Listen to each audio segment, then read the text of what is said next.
Ano siya guys? 1, 2, 3, 4, 5, 6, 7, 8, 9, 10.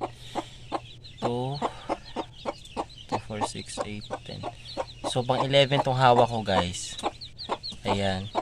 So kinuha ko siya kanina kasi nangitog siya sa may maraming kahoy. Tapos ano, nilanggam yung mga sisiw.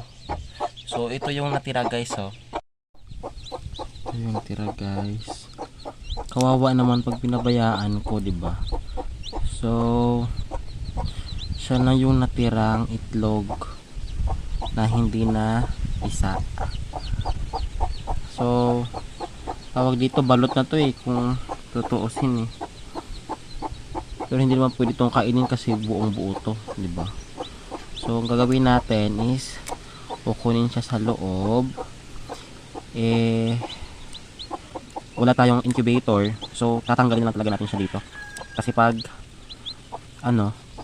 nagkataon, baka mamatay ito pag hindi natin ito pinalabas o bibiyakin sa itlog. Pag nagkataon na nakalimutan natin itong hinayaan na lang, di ba? So kaysa naman mamatay, di ba? Nakailang beses na kasi ako nito nakatry guys, na pag napisa na yung ibang mga sisiw o yung mga itlog, nakalabas ng ibang sisiw, tapos may ilan na hindi pa nakapisa o hindi pa napisa, tapos iniwan na ng inahing manok. So ganito yung ginagawa ko.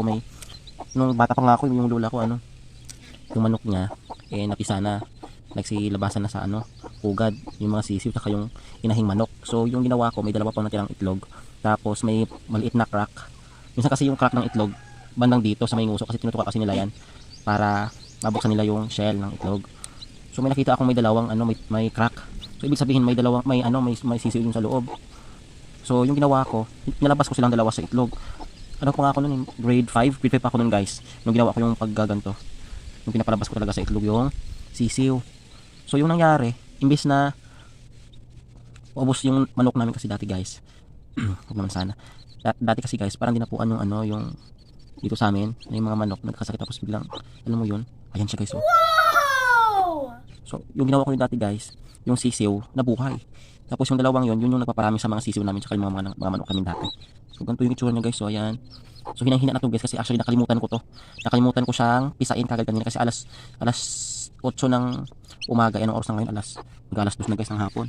So kanina yung mga sisiw kasi nagsilabasan sa kahoy, nasa ilalim pala ng kahoy sila gumagawa ng pugad.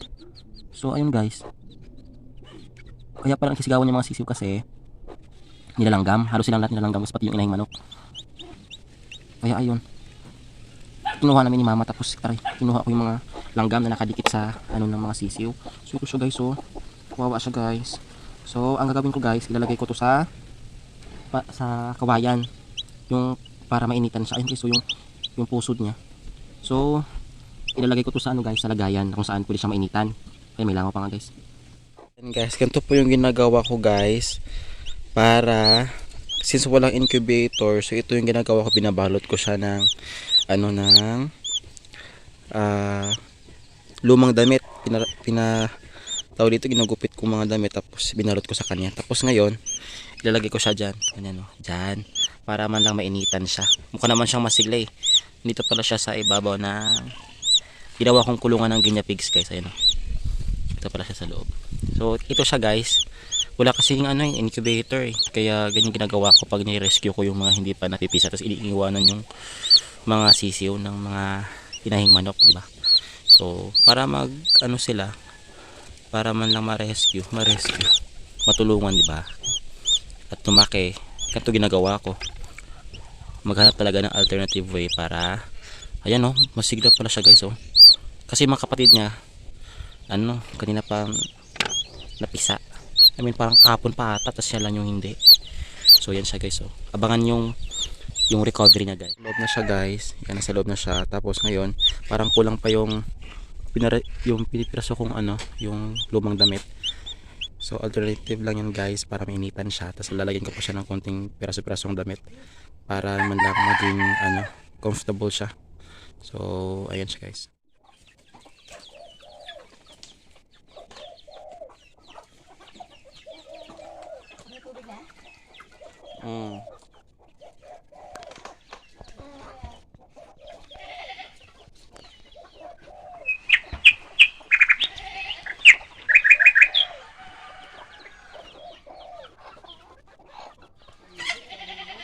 siya guys, alas 6 na ng hapon.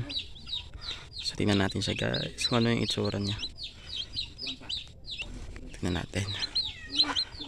Ayun, wow, ito siya guys. Hello. Okay na yung itsura niya guys. Ayan.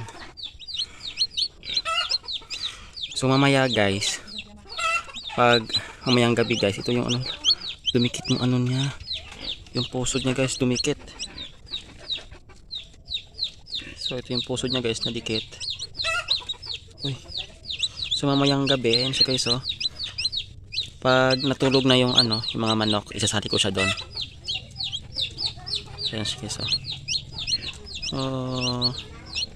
yung mga kapatid niya guys, tapos ito siya guys sa mamayang gabi guys, itatabi ko siya dyan para for at least mainitan yung katawan niya. Ayan. So alas 6 na ng hapon, so maya ilalagay ko na siya dyan kasi pag maaga ko siya ilagay baka matapakan siya at mamatay. So bukas mamaya lalagyan ko to ng ano, palatandaan kasi bukas baka masigla na daw tapos di ko na mamukhaan, diba? So lagyan ko siya mamaya ng palatandaan kasi lagay ko siya dyan sa inahing manok, yung mama niya mismo. Ayan, ayan, cute. So binalik ko na muna siya guys dito sa loob para mamaya iano ko na siya, ihalo ko na siya sa mga kapatid niya para mainitan din siya, para bukas masigla na din siya. So abangan siya guys mamaya, bukas pala. Ito na siya guys, yung kanina yung inano natin na itlog. So ilalagay natin siya kasama nung mga kapatid niya guys dun sa inahing manok para mainitan yung katawan niya at the same time maging comfortable siya ngayong gabi sa pagtulog niya. At guys, nilagyan ko siya ng tali sa kanyang paa guys. So ayan, kasi pag bukas, ayan yung tali, yan yung palatandaan. Pag bukas, para pag chinikatin siya bukas, malalaman natin na siya yung sisiw na nilagay natin. Kasi pag wala tayong nilagay na palatandaan, baka hindi natin siya mamukhaan pa. So ilagay natin siya guys doon. So ayan yung mama niya guys. Ayan siya guys. So ngayon, so ilagay ko na siya guys. Careful lang tayo guys kasi nang ano to.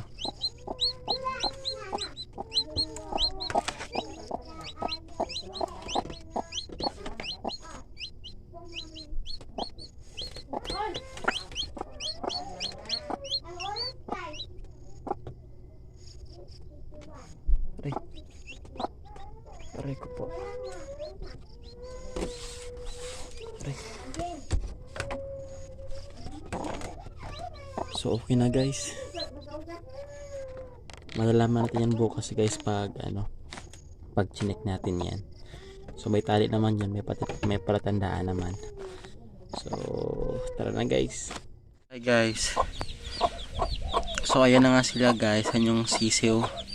Tapos yung sinama natin kagabi na sisiw, yung kahapon na inano sa itlog, hindi ko na makita guys yung palatandaan kasi hindi ko alam ba't nahubad yung palatandaan na nilagay ko sa ano, sa binti.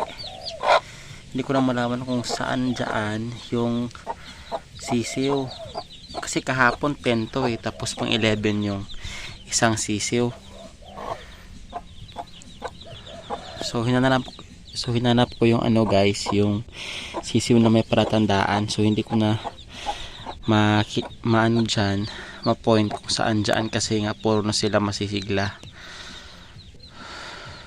So nakita ko guys, ito guys wait lang guys i-zoom in ko para makita nyo. Ayan, feel ko yan yung ano guys, yung nilagyan natin na palatandaan. Ayan yan, yung inaapakan ng sisiw. So yan yung palatandaan na nilagay natin tapos natanggal. So ayan sila guys, hindi ko na makita yung ano, yung sisiyo na biniak natin kahapon sa itlog. So hopefully ano siya guys, lumaking masigla guys.